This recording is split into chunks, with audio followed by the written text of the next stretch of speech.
하나님의 임재를 대적하는 사탄을 이기는 전신갑주의 기도가 필요하다. 조금 더 직관적이죠. 하나님의 임재를 대적하는 사탄을 이기는 전신갑주의 기도가 필요하다라는 제목으로 말씀을 좀 나누겠습니다. 야고보서 4장 7절 말씀입니다. 우리 함께 봉독하겠습니다. 시작. 그런즉 너희는 하나님께 복종할지어다. 마귀를 대적하라. 그리하면 너희를 피하리라. 최근 하나님께서 그 성령 강림주일 이후 하나님의 임재를 구하라는 키워드를 주셔서 제가 이 말씀을, 이 시리즈를 시작하게 됐고, 지난주 청년 3부에 오셨던 미국 코나에서 오셨던 그 잭슨 블럼버라는 선교사님도 같은 맥락에서 말씀을 주셔서 너무 깜짝 놀랐어요. 한국 가운데 한국을 위하여 한 10년 동안 중보했던 미국 선교사님인데 그 음성을 갖고 온 거예요. 인티머시에 대한, 인티머시와 열매에 대한. 그래서 저도 굉장히 좀 컨펌이 되었습니다. 지금 이 순간에 하나님께서 우리에게 원하시는 것이 무엇인지에 대해서 조금 더 집중할 수 있었습니다. 그러면서 제가 이제 기도하는데 주님이 이런 단어를 주시는 거예요. 앞으로는 임재 전쟁이다. 임재 전쟁이다. 여러분, 임재는 무엇입니까? 임재 자체가 하나님인 거예요. 하나님이 거하신다는 거예요. 그래서 임재의 뜻 안에 그 거함이란 뜻이 있습니다. 그래서 하나님은 반드시 이 땅에 하나님의 일을 하실 때 임재의 장소를 찾으세요. 하나님이 거하시는 장소를 찾으십니다. 그래서 하나님은 그 임재를 중심으로 하나님의 일을 행하세요. 그래서 하나님의 임재가 있는 곳은 사실은 굉장히 그냥 멜랑콜리하고 그냥 주님 사랑합니다 이런 고백 정도가 아니라 하나님의 정부가 임하는 곳이에요. 할렐루야. 가버먼트의 가버먼트. 하나님 그 보좌를 중심으로 하나님께서 일을 하십니다. 그래서 하나님이 이 땅에서 그 임재의 장소를 찾으시고 저희 교회가 그 임재의 장소가 되었으면 좋겠습니다. 할렐루야. 마찬가지로 사탄도 임재의 장소를 찾아요. 왜냐하면 사탄도 영적인 존재이기 때문에 반드시 실체가 필요한 거예요. 그 실체가 누구냐면 우리들인 거예요. 하나님도 우리를 통하여 일하지만 모든 영은 실체가 필요한 겁니다. 그래서 사탄도 그 실체를 통하여 움직이는 거예요. 그래서 이 땅에 사탄의 영을 구하는 사람들이 있습니다. 사탄의 임재를 구하는 사람들이 있습니다. 거기에 사탄도 또한 자기의 견고한 진을 만들어서 움직이기 시작해요. 다스리기 시작해요. 하나님을 대적하는 법들을 만들어내고 이론들을 만들어내고 그런 문화들을 만들어내기 시작해요. 여러분 하나님을 사랑하시죠? 하나님을 갈망하시죠? 그러니까 신앙은 하나님을 얼마만큼 내가 내 삶에 실제로 인식하느냐에 대한 것이에요. 그래서 많은 사람들이, 많은 교회가 그 하나님 앞에 집중합니다. 그리고 그 하나님 앞에 나갑니다. 그런데 간과하지 말아야 될 것들이 있는 거예요. 그건 바로 뭐냐면 영적인 존재 사탄도 있다는 거예요. 이걸 간과하면 안 되는 겁니다. 특별히 제가 봤을 때 이 부분에 대한 것은 저희 한국 안에 굉장히 특별한 부르심이 있는 것 같아요. 왜냐하면 잘 보세요. 우리가 하나님을 빛이시죠? 빛이신 하나님을 추구합니다. 하나님을 따릅니다. 하나님을 구합니다. 그런데 빛이신 하나님의 빛이 명확해질수록 모두 명확해져요? 어둠도 명확해지는 거예요. 희미해지지가 않아요. 진리가 명확해질수록 거짓도 명확해지는 거예요. 진리가 불확실해지면 거짓도 애매모호해지는 거예요. 빛이 불확실해지면 어둠도 애매모호해지게 되는 거예요. 그래서 대강 중간지대의 형태를 가지고 살아가는 거예요. 마지막 때는 양과 염소가 빛과 어둠이 분명히 나누는 거예요. 할렐루야. 하나님의 임재가 강할수록 어둠의 임재도 강하다는 것이에요. 그 마음을 주신 거예요. 여러분 다윗을 한번 생각해 보세요. 저는 다윗을 참 좋아합니다. 하나님의 임재를 생각할 때 다윗만큼 하나님의 임재를 사랑하는 사람이 있었을까 할 정도로 다윗은 하나님의 임재를 사랑했습니다. 그런데 다윗이 하나님의 임재를 예배자로서 하나님의 얼굴을 구하고 하나님을 사랑했죠. 저도 아까 예배하는데 계속 눈물이 나는 거예요. 주님의 얼굴을 구하는데 이 성전 안에 주님을 사랑하는 분들이 너무 많은 거예요. 하나님이 너무 기뻐하시는 거예요. 할렐루야. 주님의 얼굴을 구합니다. 어떤 인간도 누구도 주목하지 않고 우리가 여기 모여서 주님의 얼굴을 구합니다. 할렐루야. 그런데 막 하나님의 마음들이 막 부어지는데 막 눈물이 나더라고요. 나요. 근데 다윗이 그런 사람이었죠. 그런데 다윗 보십시오. 예배자였지만 다윗의 정체성은 또 뭐였습니까? 전쟁하는 전사였다는 거예요. 이스라엘을 대적하는 나라들이 있었고 하나님의 문화를 대적하는 문화들이 있었습니다. 다윗은 어떻게 했습니까? 예배자였지만 다윗의 전 삶은 예루살렘을 지키기 위해서, 이스라엘을 지키기 위해, 하나님의 법궤를 지키기 위해 다윗의 전 삶은 전쟁하는 삶을 사는 거예요. 씨름하는 삶을 싸운 거예요. 제가 기도하는데 주님께서 하나님의 임재에 대해서 너무나 강하게 말씀하시는데 반면에 이 영역을 이렇게 열어주시는 거예요. 그러면서 제 안에 계속해서 떠올랐던 한 단어가 있었어요. 성령께서 주신 단어가. 그 단어가 바로 뭐냐면 전신갑주라는 단어예요. 전신갑주를 입는 기도가 필요하다 지금.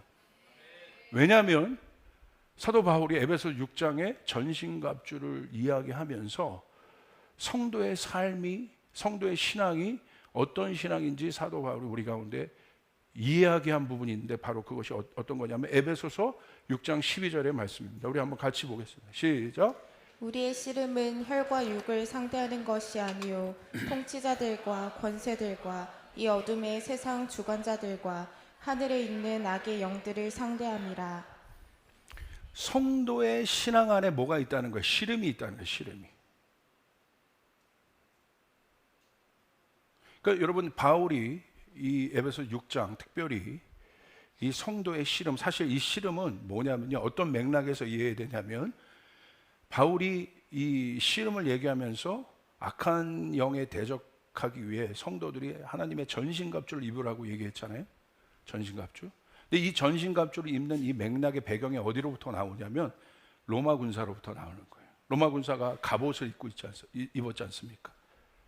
그럼 전신갑주를 제가 좀 가져왔어요. 그림으로. 할렐루야. 여기 보시면 실제적으로 한번 여러분 구체적으로 나와 있죠. 부분이 하나님의 전신갑주라고 해서. 그래서 헬멧이 있는데 어떤 헬멧입니까? 구원의 투구. 그 다음에 가슴을 보호하는 흉배가 있는데 어떤 흉배입니까? 의의 흉배. 허리를 보호하는 허리띠가 있는데 어떤 허리띠? 진리의 허리띠. 그리고 이 어둠의 영을 대적하는 무기가 있어요. 검이 있는데 어떤 검? 말씀의 검. 그리고 이 모든 것을 막아내는 불화살을 소멸하는 방패가 있는데 어떤 방패입니까? 믿음의 방패. 그리고 우리의 발을 보호하는 평안의 신발에 대해서 구체적으로 이야기하고 있습니다. 자, 보세요. 그러면서 바울이 이 맥락 속에서 씨름이라는 단어를 쓴 거예요. 그러니까 여러분 하나님의 임재를 여러분의 삶 가운데 가져오길 원하십니까? 여러분의 삶 가운데 하나님의 임재가 있기를 원합니까? 원하시죠? 근데 우리가 간과하지 말아야 될 것은 그냥 지켜지는 것이 아니라는 거예요. 우리가 여기 교회 와서 하나님의 얼굴을 구하고 하나님을 찬양하고 예배하지만 이 문만 열고 나가면 사단이 우는 사자와 같이 삼킬 자를 찾고 있고 하나님을 대적하는 문화들이 가득하고 미디어들이 가득하죠. 그러니까 우리의 신앙을 지킨다는 것이 바울은 뭐라고 표현했냐면 하나님의 그 임재를 지키는 삶을 뭐라고 표현했냐면 씨름이라고 표현했다. 씨름. 근데 이 씨름은 어떤 맥락에서 이해되냐면 야곱이 하나님의 사자와 레슬링한 그 씨름이 아닙니다. 그 전투의 맥락에서 이해해야 된다고 했어요. 그러면 이 씨름은 바로 어떤 씨름이냐면 여러분 전투에 있어서 가장 강력한 무기가 뭐냐면 활입니다. 원거리예요. 원거리에서 활을 쏘죠. 활이 창을 이겨요. 원거리에 있으니까 원거리 무기를 갖고 있는 팀이 무기가 없는 팀을 이길 수 있어요. 자, 이 활의 어떤 그 라운드가 지나면 그 다음에 뭐가 나옵니까? 조금 더 가까워져요. 전쟁은 가까워진다는 거예요. 그럼 뭘 듭니까? 창을 들기 시작해요. 창도 원거리 무기입니다. 칼을 갖고 있는 사람보다 창을 갖고 있는 사람이 유리해요. 싸우기가 쉬워요. 자, 이 창의 라운드가 끝나면 이제는 진짜 가까워지는 거예요. 칼을 듭니다. 칼을 들고 어떻게 합니까? 육박전을 하는 거예요.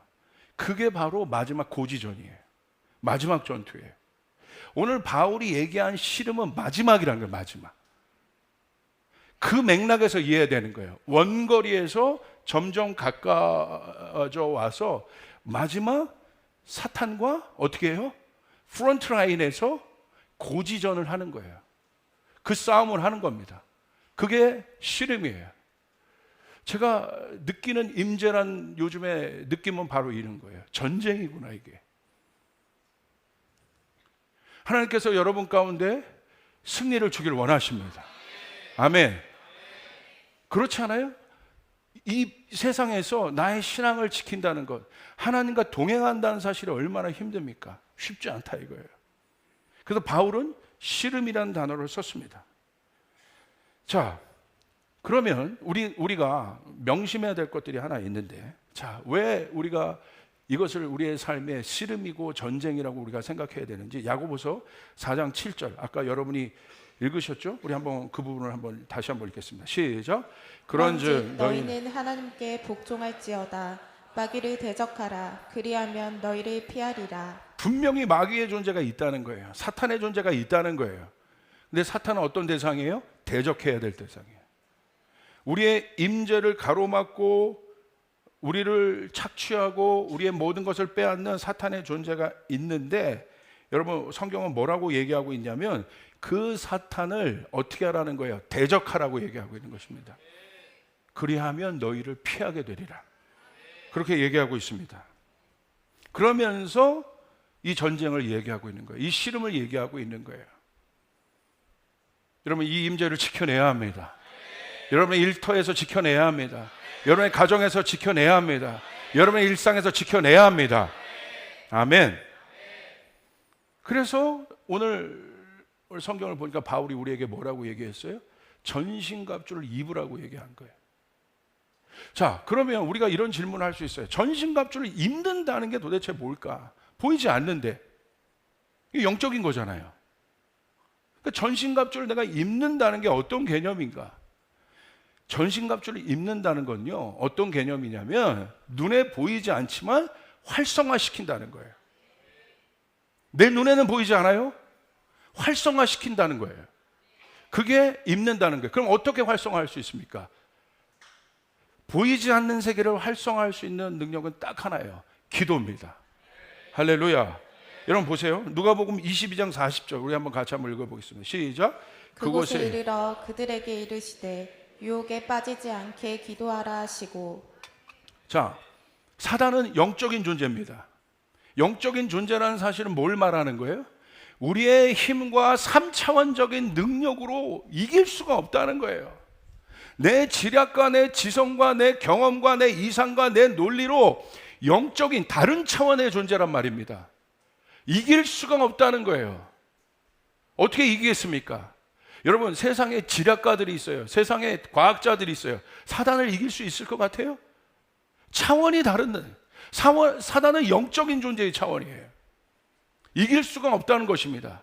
그럼 우리도 마찬가지입니다. 혼적인 사람, 육적인 사람은 자기 자신을 믿고 자기 능력을 믿고 자기의 모든 것을 믿고 사는 사람은 보이지 않는 세계를 믿을까? 믿지 않기 때문에 그런 사람들은 뭐 사단의 어떤 경계 대상도 아닐 뿐더러 여러분 참 어려운 거죠. 또 그런 사람들은 뭡니까? 여러분 싸울 줄을 모르는 거예요. 그러니까 어려워지는 거예요. 그래서 하나님께서 우리에게 이미 싸울 수 있는 능력을 주셨습니다. 여러분 믿습니까? 문제는 그것을 활성화할 수 없다는 거예요. 영어로 보면 activate라고 얘기하는 거예요. 있는데 활성화를 못하는 겁니다. 저도 지금 재활치료를 하고 있어요. 재활치료를 하고 있는데 재활치료가 뭐냐면 제 안에 모든 기능들이 있죠. 근육도 있고 그 다음에 뼈도 당연히 있죠. 할렐루야. 다 있어요. 있는데 다 죽어 있는 거예요. 기능이 있는데 죽어 있는 거예요. 그래서 코치가 붙어서 뭘 하는 거냐면 갑자기 코치가 나한테 근육을 붙여주고 뭐 강한 뼈를 어디 가서 맞춰서 이식시켜 주는 것이 아니라 있는 것을 활성화시켜 주는 것이에요. 오늘 여러분 안에 있는 이 모든 것을 대적할 수 있는 능력이 여러분 가운데 있음을 믿으시길 바랍니다. 아멘. 그래서 예수님이 얘기하신 거예요. 누가복음 22장 40절에 유혹은 사단이 하는 겁니다. 시험은 사단이 주는 거예요. 그래서 너희는 유혹에 빠지지 않게 어떻게 하라? 시험을 이기기 위해서 어떻게 하라? 기도하라고 한 것입니다. 역으로 생각해 봐야 돼요. 내가 유혹에 빠지고 시험에 자꾸 들고 있는가? 뭐가 없냐면 기도가 없다는 거예요. 지금 오늘 예수님은 우리에게 보이지 않는 어둠의 세력을 이길 수 있는, 유혹을 이길 수 있는, 얼마나 많은 유혹과 미혹이 우리의 삶 가운데 있습니까? 근데 그것을 이길 수 있는 방법이 하나밖에 없다는 거예요. 그것은 바로 뭐냐면 너희가 유혹에 빠지지 않게 기도하라. 할렐루야. 기도한다는 건 뭐냐면 활성화시키라는 거예요. 자, 여러분 기도할 때 어떤 일들이 일어납니까? 여러분 안에 말씀이 있습니다. 여러분 안에 약속이 있습니다. 할렐루야. 전신갑주의 기도를 합니다. 여러분 안에 그 전신갑주의 기도를 하게 됩니다. 여러분이 기도할 때 어떤 일이 일어나냐면 이런 사람도 있어요. 막 두렵고 힘들고 어려운데 교회 와서 이제 기도하기 시작하는 거예요. 기도하는데 어떤 일이 일어나요? 처음에는 좀 몰랐다가 한 10분 지나고 20분 지나는데 내 안에 뭔가 활성화가 되기 시작해요. 그리고 기도가 끝날 때쯤 나갈 때쯤은 어떤 마음이 들어요? 내 안에 두려움이 없어지기 시작하는 거예요. 아멘. 할렐루야. 희한한 거예요. 처음에 들어올 때는 그 마음이 없었는데 와서 기도하기 시작하니까 나갈 때는 믿음이 생기는 거예요. 담대함이 있는 거예요. 아멘. 이게 활성화된 거예요. 우리 안에 믿음이 있습니다. 문제는 믿음을 활성화하는 방법을 모른다는 것이에요. 그것이 기도라는 것입니다. 여러분 기도하면 사단이 우리에게 주었던 묶어왔던 모든 것들이 떠나가게 되는 역사가 일어나게 됩니다. 아멘. 기도할 때 하나님의 영이 우리 가운데 임하기 시작합니다. 우리 안에 있는 모든 것들이 액티베이트 되기 시작한다는 거예요. 활성화되기 시작한다는 것이에요. 여러분 기도하고 예배를 드리는 사람과 그냥 예배 드리는 사람은 다릅니다. 활성화되기 시작해요. 워밍업이 되기 시작해요. 움직여지기 시작한다는 것이에요. 여러분 믿습니까? 그래서 조용기 목사님이 그 얘기를 했죠. 활성화되면 어떤 일이 일어나냐? 믿음이 활성화가 되면 어떤 일이 일어나냐? 믿음은 뭐냐? 외부에 있는 어떤 기자가 물어봤어요. 조용기 목사님 유명하니까 믿음이 뭡니까? 조용기 목사님이 한마디로 정의하신 거. 이거는 조용기 목사님 설교할 때마다 단골 메뉴로 얘기하십니다. 믿음은 그 기자에게 내가 계란이 있는데 이 계란으로 바위에게 던지면 바위가 깨진다는 게 믿음이요. 말도 안 됩니다라고 해야죠. 3차원에서는 말도 안 되는 일이지만 영적인 차원에서는 그 일들이 이루어지게 되는 것입니다. 아멘. 가능하게 여겨지는 거예요. 여러분 기계를 보세요. 기계는요 정확한 수치와 데이터와 계산에 의해서 움직여요. 여러분 자율주행 차 같은 거 보세요. 정확하게 계산해서 내가 만약에 이쪽으로 가야 될 것 같으면 기계가 판단해서 그쪽으로 가는 거예요. 근데 인간은 여러분 운전할 때 수치 재고 자아 재서 운전해요? 감으로 하잖아요. 내가 여기 지나갈 수 있을 것 같으면 지나가는 거예요. 제가 저희 아내보다 제가 운전을 잘합니다. 할렐루야. 근데 여러분 만약에 이런 골목이 있다면 저는 제가 생각할 때 지나갈 수 있을 것 같은 거예요. 근데 저희 아내의 판단으로 감으로는 안 될 것 같은 거예요. 그럼 제가 뭐라고 합니까? 가. 아니 가. 그걸 제가 재서 30cm, 20cm 그러니까 이렇게 해서 가라고 합니까? 저는 어떤 것이 있어요? 감각이 있는 거예요. 갈 수 있는 감각이 있는 거예요. 여러분 라페스타 비동 주차장 들어올 때 할렐루야 쉽지 않죠. 이거 막 재고 뭐 이럽니까? 뭐 여러분 후방 카메라 막 켜가지고 막 처음엔 들어오고 막 띡띡띡띡 막 하면서 그 공포 속에서 막 들어오기 시작해요. 그런데 저 같은 경우는 지금요, 스타렉스 큰 거 있죠? 한 큐에 돌립니다. 할렐루야. 한 큐에 돌리는 거예요. 왜? 감인 거예요. 갈 수 있다고 생각하니까. 그러다 가끔 긁을 때가 있습니다. 자, 인간은 연약하다는 증거입니다. 이 연약하다. 그러나 있다는 거예요. 기도할 때 그 일들이 생겨나는 거예요. 처음에는 몰랐는데 기도하니까 하나님 나에게 힘이 생겨지네. 두려움이 떠나가기 시작하네. 아, 이거 가능하겠다. 하나님 나와 함께 하시는구나. 왜? 영이 활성화되기 시작하니까. 액티베이트 된단 말입니다. 근데 오늘날 교회를 보면 종교화됐기 때문에 영적이지 않아요. 그러니까 맨 혼에다 때리는 거예요. 그러니까 거기서 끝나는 겁니다. 하나님은 전능하십니다. 하나님은 위대하십니다. 하나님 우리와 함께 하십니다. 그게 임재라는 거예요. 그래서 하나님의 임재가 있는 곳엔 치유가 있습니다. 회복이 있습니다. 기쁨이 있습니다. 사랑이 있습니다. 권능이 있습니다. 여러분 믿습니까? 그래서 그 임재를 사모할 수밖에 없는 거예요. 그래서 내 삶의 전부가 되기 시작하는 거예요. 이게 실제적인 거예요. 할 수 있다. 가능하다. 이건 어떤 내 머리에서 생각에서 오는 신념이 아닙니다. 데이터를 넘어버린, 이성을 넘어버린, 논리를 넘어버린 하나님만이 할 수 있는 하나님의 영이 내 안에 거하신다는 증거예요. 여러분 그 활성화되는 일들이 여러분 가운데 일어나길 바랍니다. 그렇기 때문에 이 사람은 계산할 수 있어도, 계산할 수 있는 혼적인 능력이 있어도 그 다음 단계로 가서 사고합니다. 이 사람에게 중요한 건 하나님이 있느냐 없느냐는 거예요. 하나님이 말씀하시냐 안 말씀하시냐, 그것만 중요한 거예요. 오늘 조이풀 교회는 그렇게 가길 바랍니다. 할렐루야. 그래서 전신갑주를 입는다는 건 뭐냐? 마귀를 대적하는 전신갑주를 입어야 되는데, 입는다는 건 기도하라는 거예요. 전신갑주의 내용을 가지고 기도하라는 것입니다. 자, 그 전신갑주가 무엇입니까? 에베소서 6장 14절부터 18절 우리 같이 한번 읽어보겠습니다. 시작. 그런즉 서서 진리로 너희 허리띠를 띠고 의의 호심경을 붙이고 평안의 복음이 준비한 것으로 신을 신고 모든 것 위에 믿음의 방패를 가지고 이로써 능히 악한 자의 모든 불화살을 소멸하고 구원의 투구와 성령의 검 곧 하나님의 말씀을 가지라. 모든 기도와 간구를 하되 항상 성령 안에서 기도하고 이를 위하여 깨어 구하기를 항상 힘쓰며 여러 성도를 위하여 구하라. 자, 그 전신갑주가 무엇인지 구체적으로 보겠습니다. 첫 번째는 진리의 허리띠입니다. 진리의 허리띠. 이게 진리의 허리띠가 첫 번째 나와요. 자, 허리는 우리 몸 중에 어떤 기능을 담당합니까? 서는 기능을 담당하는 거예요. 우리의 신앙은 허리와 같아요. 그래서 신앙이 침체되어 있으면 어떻게 되는 것이에요? 허리가 꺾인 거와 똑같은 거예요. 그래서 서지 못하는 거예요. 눌려 있는 거예요. 압도당하는 것입니다. 압제당하는 거예요. 서야 되는 것입니다. 할렐루야. 여러분, 이 허리가 우리의 몸을 지탱하는 건데, 저도 지금 재활치료를 하는데, 발 재활치료를 하는데, 어디를 먼저 항상 이 코치가 와서, 몸 전문가니까 신경을 쓰냐면 허리를 신경 씁니다.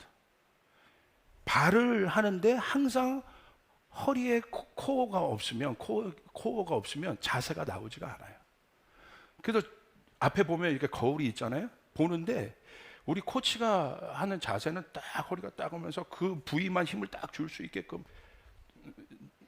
저 이렇게 나오고 있나? 자, 이렇게 하는데 저는 어떻게 되냐면 벌써 허리가 안 좋으니까, 제가 허리가 안 좋거든요. 안 좋으니까 벌써 자세가 나안나고 이게 꾸부정 돼 있는 거예요. 그러니까 제가 정작 운동해야 될 운동 근육에 가지 못하고 다른 곳에 힘이 분산되는 거죠. 그러니까 힘이 되는 거예요. 그래서 저에게 이 다리 운동을 시키는데 뭐부터 시키냐면 허리를 강화시키기 시작하는 거예요. 우리의 삶도 우리의 신앙도 마찬가지입니다. 여러분, 허리가 서야 합니다. 할렐루야. 신앙의 허리가 서야 우리의 모든 것이 서게 되는 것이에요.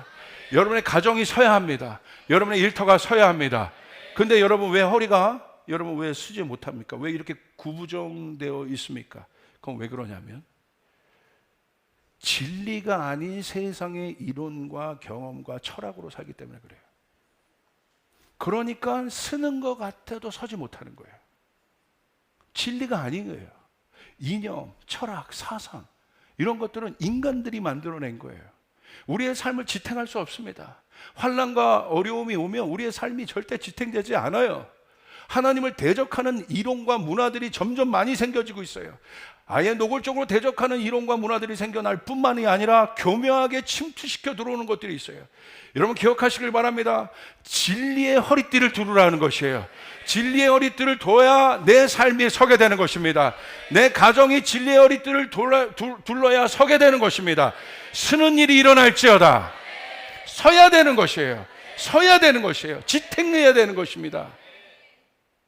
오늘 영적으로 허리가 꺾인 사람들이 너무 많아요. 이러고 다니는 거예요. 계속. 근데 그 진리는 누구십니까? 예수님입니다. 진리는 예수님입니다. 그러니까 무슨 말이냐? 예수님 중심으로 살아야 된다는 거예요. 내 방법이 아니라 내 예수님을 따라 살아야 되는 것이에요. 내 방법과 경험과 철학과 세상의 성공의 이론의 모든 것을 내려놓고 주님 뜻대로 살아야 되는 것입니다. 아멘. 그러면 서게 되는 것입니다.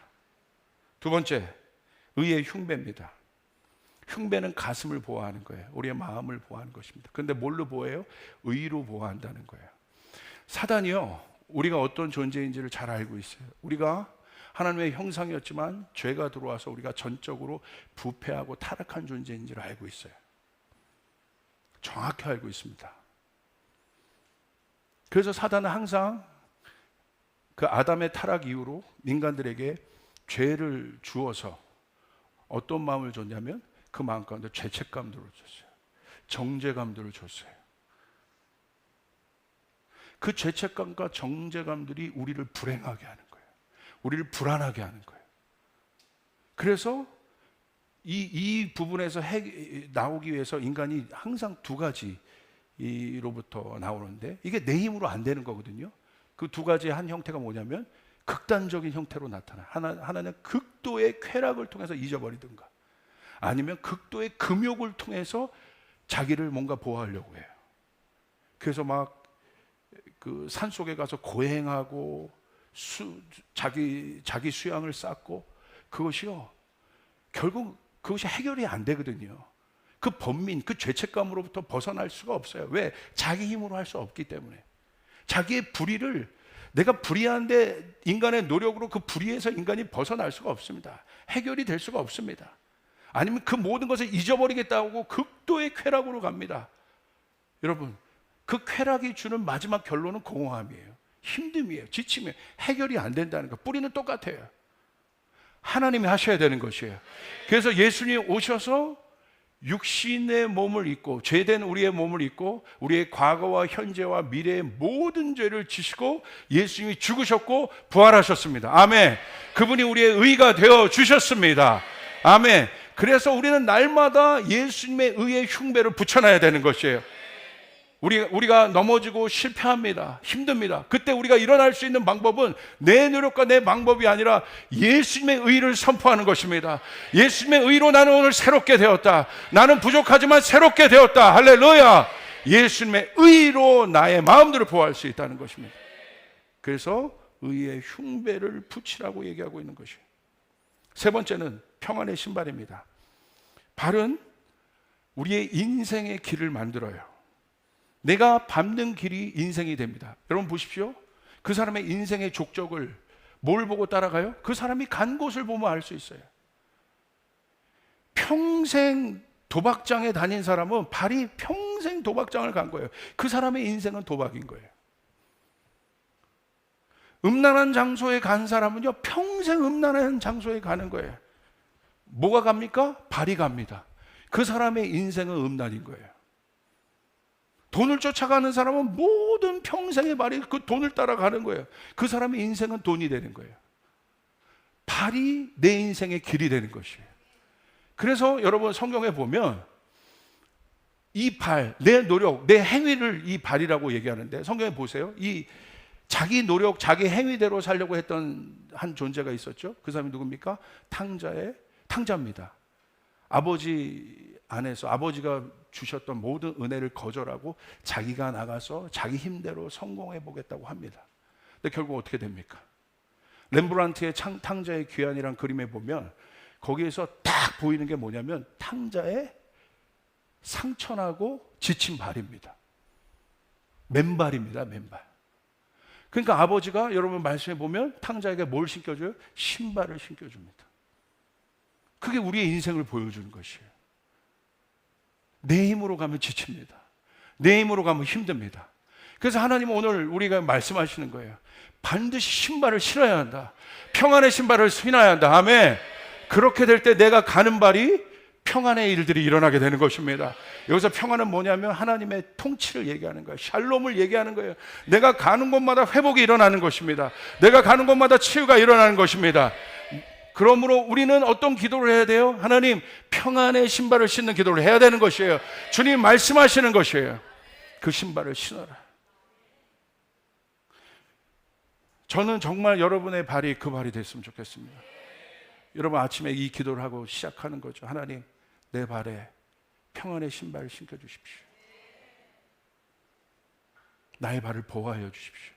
내가 가는 모든 곳을 보호하여 주십시오. 여러분 믿습니까? 나의 발을 지켜주십시오.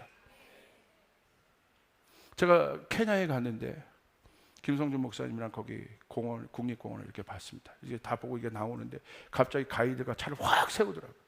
딱 봤더니 뭐냐면 독사 한 마리가 길거리를 지나가는 거예요. 근데 가이드가 깜짝 놀라요. 베테랑 가이드인데 저는 그 뱀을 보고 그냥 아침에 뭐 영적 정진도 하고 뭐 그랬어가지고 가가지고 저 뱀을 죽이고 싶은 마음이 있었습니다. 근데 절대 가면 안 된다. 왜냐하면 너무 강한 맹독을 갖고 있어서 그 뱀한테 물리면 3초면 죽는다는 거예요. 그래도 자신 있었습니다. 근데 저를 이렇게 뜯어 말리더라고. 발은 잘 안 보이는 부분이에요. 방심할 수 있는 부분이에요. 신경 안 쓸 수 있는 부분이에요. 얼굴은 엄청나게 신경 쓰는데 발은 잘 안 보이잖아요. 신경 안 써요. 사단은 거기를 노리는 거예요. 그래서 여러분 맨발로 다니면 안 됩니다. 내 인생의 길을 맨발로 내 행위로 다니면 안 됩니다. 지치게 되는 거예요. 평안에 예비된 신발을 신겨줘야 되는 겁니다. 근데 우리 교회에 우리 신혼부부에 어떤 형제님이 계시는데 이 형제님이 유명한 또 뮤지컬 또 배우기도 하고 인스타그램에 딱 보는데 깜짝 놀란 거예요. 발 사진 이렇게 딱 보는데 전 괜찮습니다 하고 딱 봤더니 독사에게 물린 겁니다. 산책하다가 독사의 살모사에게 물렸는데 여러분 다행히 골든타임을 지켜줘서 그 형제님 지금 여기 나와 계십니다. 할렐루야. 골든타임을 지켜줘서 정말 큰일 날 뻔한 거예요. 이 맹독이 퍼질 뻔했는데 하나님이 지켜주신. 그래서 제가 그랬어요. 전화로 기도해주면서 우리 교회 성도들은 독사가 물어도 죽지 않는다. 할렐루야. 저는 그 형제님에게 기도해 줄 때 상당히 이게 예언적인 마음들이 있었어요. 오히려 더 강하게 하실 것이다. 더 강하게 하실 것이다. 할렐루야. 여러분 평안에 예비된 신발을 신고 사단의 머리를 밟아야 합니다. 아멘. 내 인생을 파괴하고 내 인생을 향한 계략을 꾸미고 획책을 꾸몄던 사단의 모든 계략이 이 평안에 주님의 통치의 발로 그 머리를 밟는 역사가 일어날지어다. 이 기도를 하고 시작하는 거예요. 하나님 내 발을 보호하여 주시옵소서. 내 발이 가는 곳마다 하나님의 역사가 일어나게 도와주시옵소서. 구체적인 것이에요. 이 기도를 해야 돼요. 이게 입는 거예요. 기도하는 것이 입는다는 거예요. 네 번째는 믿음의 방패입니다. 여러분 믿음에 있어서 가장 중요한 것은 신뢰입니다. 믿음을 우리가 말하기 전에 제일 중요한 건 믿음은 신뢰잖아요. 상호 간의 신뢰를 얘기하는. 신뢰는 사랑에 기반합니다. 변함이 없다는 거예요. 하나님이 우리를 신뢰하십니다. 하나님이 여러분을 신뢰하십니다. 그 증거가 뭐냐? 예수 그리스도입니다. 당신의 아들을 죽이셔서 우리를 살리시기까지 우리를 사랑하시는 거예요. 그것이 하나님의 사랑이에요. 예수 그리스도를 통하여 당신의 사랑을 우리 안에 확증하신 것이에요. 아멘. 그러므로 사랑하는 여러분, 그 사랑에 기초할 때 우리는 믿음을 가질 수 있어요. 환경에 휘둘리지 않을 수 있습니다. 상황에 휘둘리지 않을 수 있습니다. 보여지는 것에 휘둘리지 않을 수 있습니다. 하나님이 우리를 사랑하신 그 확증, 신뢰의 그 믿음이 있는 것이에요. 여러분이 넘어져도 하나님이 여러분을 일으키실 것입니다. 하나님이 여러분을 세우실 것입니다. 마찬가지입니다. 우린 그분을 향한 믿음이 있어야 되는 거예요. 확증이 있어야 되는 거예요. 보여지는 것에 의해서 내가 사는 존재가 아니라 그분을 향한 믿음이 있어야 되는 거예요.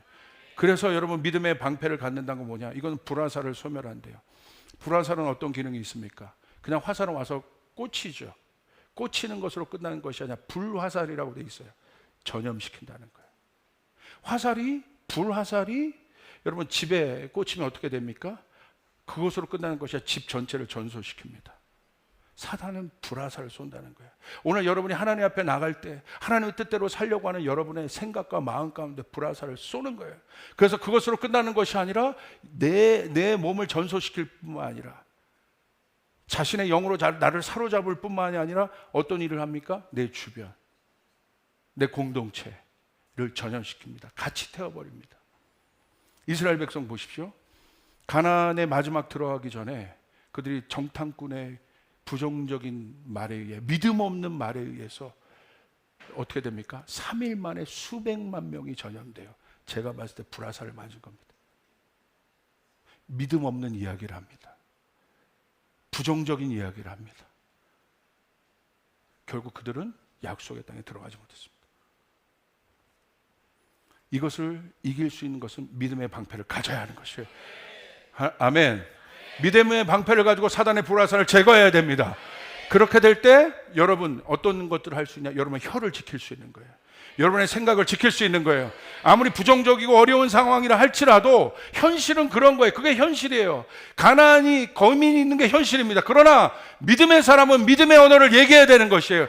믿음의 방패를 들고 믿음의 언어를 말해야 되는 것입니다. 아멘. 하나님이 나와 함께 하신다. 하나님이 나와 함께 하시면 문제가 없다. 연약하고 부족한 상황, 내가 내 자신이 연약하고 부족한 상황에 갈지라도 믿음의 언어를 말하시길 바랍니다. 믿음의 생각을 하시길 바랍니다. 아멘.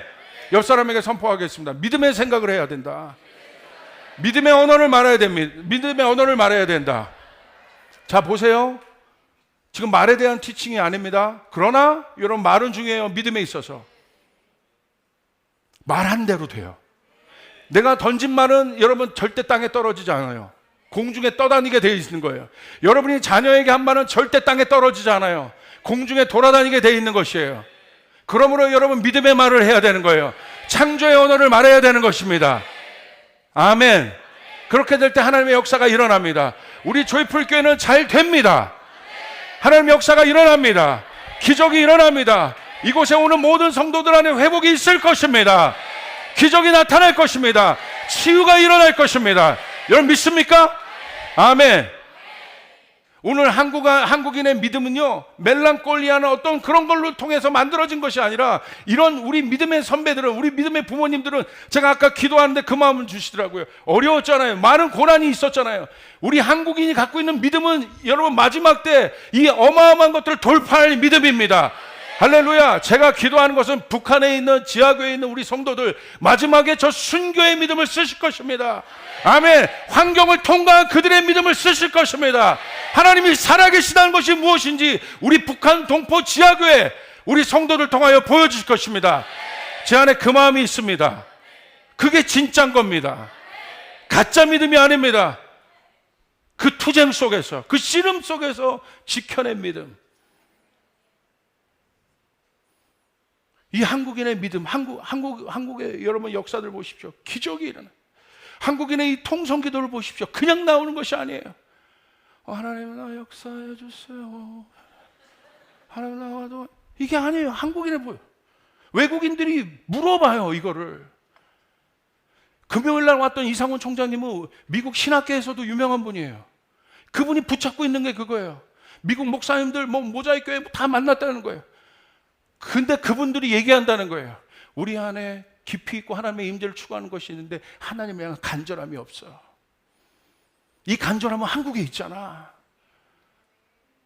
여러분 이 씨름하는 기도로 올라와야 합니다. 우리는 거기서 만들어지는 거예요. 여러분의 삶이 녹록지 않습니다. 어렵습니다. 힘듭니다. 현실입니다. 쉽지 않아요. 그러나 여러분 낭망하지 마시길 바랍니다.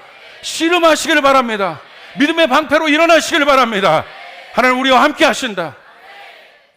전쟁 이후에도 아무것도 없을 때도 우리 하나님 함께 하셔서 기적을 이루셨습니다. 그 부흥이 다시 올 것이고 우리 가정을 일으킬 것이고 나를 일으킬 것이고 나를 세울 것이라는 거예요. 그러므로 믿음의 사고를 해야 되는 거예요. 우리 앞으로 이루어질 향동 성전 가운데 하나님의 영광이 임할 것입니다. 전 미리 선포하는 것이에요. 하나님의 영광이 임할 것입니다. 아멘. 하나님이 그 사람을 통하여 일하시는 거예요. 믿음의 방패를. 스몰에도 마찬가지예요. 누가 불화살을 딱 맞잖아요. 그럼 벌써 믿음 없는 이야기라고, 부정적인 이야기라고. 근데 옆에 사람들이 군사로 딱 정비되어 있으면 이러는 거죠. 집사님, 왜 그러는 거야? 왜 그런 말 해? 이거 신천지? 하나님은 그렇게 성경에 없는데? 우리에게 믿음의 얘기를 하라고 했는데 어디 이렇게 부정적인 얘기를 해? 처럼 얘기하면 안 돼요. 저처럼 이렇게 집사님 막 이러면서 벌써 거기에 사단의 역사가, 이 미간의 역사가 어떻게 부드럽게 집사님 아니잖아요. 지금 어렵고 힘들지만 하나님이 함께 하십니다. 우리 교회에 수많은 어려운 사람들이 오겠지만 회복되고 있지 않습니까? 아멘. 아멘. 믿음의 언어. 다 여기서 이 사람을 통해서 이제 불화살을 막 전염시키려고 하는데 믿음의 방법을 다 막아내는 거죠. 그 일들이 일어나야 합니다. 할렐루야. 말씀의 검. 이 말씀의 검은 하나님을 대적하여 높아진 모든 이론을 파할 수 있는 유일한 공격무기예요. 전신갑주 중에 공격무기가 말씀의 검입니다. 고린도후서 10장 4절부터 5절을 보겠습니다. 시작. 우리의 싸우는 무기는 육신에 속한 것이 아니요 오직 어떤 견고한 진도 무너뜨리는 하나님의 능력이라. 모든 이론을 무너뜨리며 하나님 아는 것을 대적하여 높아진 것을 다 무너뜨리고 모든 생각을 사로잡아 그리스도에게 복종하게 하니. 하나님을 대적하여 높아진 모든 견고한 이론과 진들이 있다는 거예요. 네, 이것을 마지막 때 무너뜨릴 수 있는 건 하나님의 말씀인 거예요. 그래서 여러분, 말씀의 검이 있지만 양날성 검이 돼야 됩니다. 정교하게 하나님과의 친밀한 관계를 통해서 날마다 하나님의 말씀을 순종하는 것을 통해서 이 검이 날카롭게 갈아져 있어야 돼요. 저희 커버넌트 아이들을 저는 너무너무 기대가 돼요. 너무 기대. 왜? 마지막은 점점 이렇게 되고 있잖아요. 미디어 보세요. 문화 보세요. 하나님을 대적하는 문화들이 법, 교육계 모든 곳에 일어나는데 우리 커버넌트 아이들 수학은 조금 못해도 할렐루야. 그런데 이 정도 수학, 우리 호주에 지금 교환학생 보냈잖아요. 거기서는 1등 한대요. 할렐루야. 그러니까 우리나라에서만 그런 거야. 그러니까 자부심을 갖기를 바랍니다. 웨스턴에 가서는 우리 커버넌트 정도의 수학 실력이면 거의 탑 클래스. 우리가 워낙 수학이 높아서 그래요. 그런데 보세요. 아이들 어렸을 때부터 말씀을 기록하고 있습니다. 그런데 이것이 왜 저는 중요할 때라고 보냐면 얘네들 뇌가 막 형성되는 시즌이고 막 그러잖아요. 삶의 기초가 만들어지는데 말씀을 주고 있다. 날마다 결정적인 시간에 이 말씀이 얘네들 안에 드러나게 될 것입니다. 할렐루야. 어렸을 때 저희 아버지가, 저희 조나단 목사가 저한테 매일 성서 일기를 쓰게 했습니다. 말씀을 완성하게 했습니다. 그런데 저도 넘어지고 실패하고 힘든 시간들이었지만 제가 원 제자리로 돌아올 수 있었던 것은 깜짝 놀라는 거예요. 그때 제 안에 기록했던 하나님의 말씀이 할렐루야, 나를 원점으로 돌아오게 한다는 거예요. 하나님 앞에 서게 한다는 것이에요. 말씀을 날마다 기록해야 돼요. 하나님의 말씀이. 믿으시면 아멘 하시길 바랍니다. 마지막은 구원의 투구입니다. 구원은 기쁨을 말해요. 제가 특별히 이 전신갑주 중에 강조하고 싶은 게 바로 이 구원의 투구입니다. 사단이요, 엄청나게 우리의 생각을 공격하기 시작했어요. 제가 일부 예배 때도 얘기했는데, 제가 요즘에 다음에나 다다음 주에 아마 중독과 하나님의 임재에 대해서 아마 제가 설교를 할 것 같아요. 지금요, 중독에 걸린 사람들이 너무 많아요. 특별히 행동 중독에. 중독이 왜 여러분 중독이 발생하는 줄 아시죠? 도파민 때문에 그런 거예요. 그래서 그 도파민은 내가 어떤 일을 했을 때 보상으로 주어지는 느낌이 도파민이에요. 그래서 쾌감이 있는 거예요. 그래서 스탠포드에 나온 정신의학과 교수가 도파민 네이션이라는 책을 썼습니다. 근데 제가 이걸 보는데 아주 좀 많은 인사이트들이 있어요. 도파민 네이션의 책이 있는데 행동 중독은 뭐냐? 예전에 보세요. 예전에 중독은 알코올 중독 뭐 이런 거였어요. 근데 중독은 왜 중독에 걸리느냐? 아주 간단한 이론입니다. 쉽게 얻으면 중독에 걸린다는 거예요. 쉽게. 자, 보세요. 마약 중독자가 왜 많아질까요? 알코올 중독자가 왜 많아질까요? 쉽게 얻으니까. 법으로 그것들 열어줬어요. 쉽게 얻는 거예요. 제재하는 것이 아니에요. 자, 요즘에는 행동 중독은 뭐냐면 디지털 중독 같은 거예요. SNS에 중독되고 유튜브에 중독되고, 유튜브 볼 때 그냥 무심코 보는 거죠. 3시간이고 4시간이고. 왜? 그때 도파민이 나오는 거예요. 재밌는 거야. 괜찮은 거예요. 목사님, 전 뉴스 보는데요? 아니요. 새로운 것을 구할 때 얻는 도파민이 오는 거예요. 자꾸 나는 새로운 걸 봐야 된다. 근데 거기서 말하는 건 뭐냐면 결국 이런 행동 중독들이 브레인 데미지를 갖고 온다는 거예요. 여기를 상하게 한다는 것입니다. 그래서 실제적으로 그렇게 해본 적이 있었어요. 미국에. 실제로 보세요. 1920년대에 금주법이 미국에 있었다는 거예요. 근데 그 금주법이 있었을 때 미국의 실질적인 알코올 중독자의 수치가 내려갔다는 거예요. 왜? 술을 사기 어려우니까. 아주 간단한 이론입니다. 마찬가지입니다. 왜 우리나라에 미디어 중독, SNS 중독 이런 중독들이 많을까요? 우리나라는 5G예요. 전 세계에서 제일 빨라요. 여러분이 만약에 아마존에 가 있다고 생각해 보십시오. 여러분 와이파이 터지지 않는데 가 있다고 생각해 보세요. 여러분 미디어 중독 절대 걸릴 일이 없습니다. 왜? 볼 수가 없으니까. 근데 우리나라에서 왜 미디어 중독들 그런 것들이 심합니까? 왜? 그래서 여기가 다 망가지고 있습니까? 왜? 쉽게 구할 수 있기 때문에. 그러므로 주님이 저에게 말씀하시는 것들이 있었어요. 구원의 툭을 써야 된다는 것이에요. 세상에 그런 것들을 통한 도파민적인 어떤 1차원적인 것이 아니라 위로부터 오는 구원은 뭐냐면 기쁨이라는 것이에요. 내 영혼이 자유케 됐다는 기쁨이 있어야 된다는 것이에요. 아멘. 내가 천국 가게 됐다는 기쁨이 있어야 된다는 것이에요. 하나님의 임재가 오늘 나와 함께 한다는 기쁨이 있어야 된다는 거예요. 여러분 믿으시면 아멘 합시다. 한국은 이것을 왜 기도하셔야 돼요? 구원의 투구. 그래서 이것으로부터 우리가 하나님의 임재를, 이 중독으로부터 지켜내는 하나님의 임재를 지켜내기 위한 설교는 다음 주에 할렐루야 예고편을 합니다. 실제적인 것이라는 거예요. 그래서 저도 몇 주 전부터 이 음성을 들은 이후에 계속해서 이 기도를 하고 있습니다. 하나님, 아침에 일어나서 하나님 나에게 구원의 투구를 써주시옵소서. 의의 흉배를 둘러주시옵소서. 진리의 띠를 둘러주시옵소서. 평안의 신발을 신게 하여 주시옵소서. 믿음의 방패를 갖게 도와주시옵소서. 성령의 검을 갖게 하여 주시옵소서. 전신갑주를 입고 싸우라는 거예요. 여러분의 일터에 나갈 때 입고 싸우지 그냥 나가지 말라는 것이에요. 그러므로 전신갑주를 입는다는 것은 여러분 뭐 있습니까? 마지막에 이렇게 결론 냅니다. 에베소서 6장 18절 우리 같이 읽겠습니다. 시작. 모든 기도와 간구를 하되 항상 성령 안에서 기도하고 이를 위하여 깨어 구하기를 항상 힘쓰며 여러 성도를 위하여 구하라. 다시 원점으로 돌아갑니다. 이 모든 영적인 전신갑주가 활성화되는 것은 기도라는 거예요. 모든 기도와 간구를 하되 항상 성령 안에서 기도하고 이를 위하여 깨어 구하기를 항상 힘쓰라. 할렐루야. 제가 요즘에 이 교회 와서 기도하는데 성령 강림 2주 이후에 오는데 여기 앰모스피어가 바뀌었어요. 굉장히 깊이 있는 하나님의 임재가 있습니다. 내 문제를 갖고 왔던 기도하는 사람도 하나님의 얼굴을 구하는 기도들을 하기 시작합니다. 하나님의 임재가 여기에 쌓이고 있는 것입니다. 할렐루야. 아멘. 여기서 끝나는 것이 아니라 저는 마지막 때 한국에 이 믿음의 싸움을 하고 있는 이 씨름에서 승리한 믿음의 전사들이 다윗 닮은, 다윗이 그냥 예배장에 있었던 것이 아니라 다윗은 전사였습니다. 예배하는 전사였습니다. 그런 유다 지파와 같은 하나님의 사람들이 일어날지어다.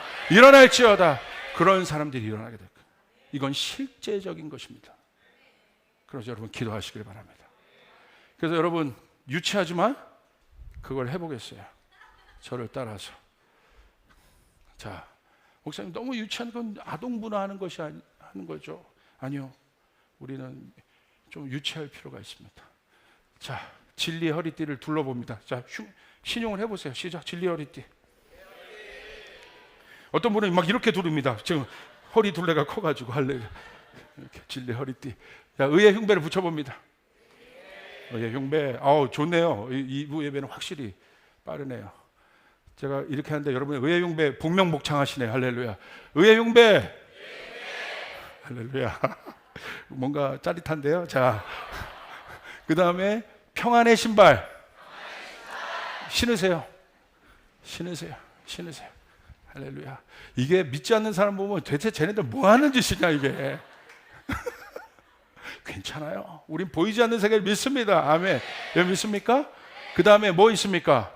구원의 시작. 장착하셨어요? 우리의 생각이 보호될지어다. 모든 중독으로부터 우리의 생각이 보호될지어다. 우리의 자녀들이 보호될지어다. 창조의 생각이 나올지어다. 희망의 생각이 나올지어다. 기쁨의 생각이 나올지어다. 그 다음에 세 번째 뭐 있습니까? 그 다음에 믿음의 방패 들어보세요. 자, 들어보세요. 어떤 분은 쌍방패. 그러면 칼을 어디다 들 거야? 자, 한쪽 방패로. 자, 믿음의 방패. 옆 사람에게 믿음의 방패. 마지막에 뭐 있습니까? 성령의 검. 말씀의 검. 여러분 가지시길 바랍니다. 자, 여러분 잽싸게 여러분이 그 자리에서 온라인으로 보는 분들도 그 자리에서 제가 20초 드릴 테니까 선포하시면서 한번 해보세요. 시작.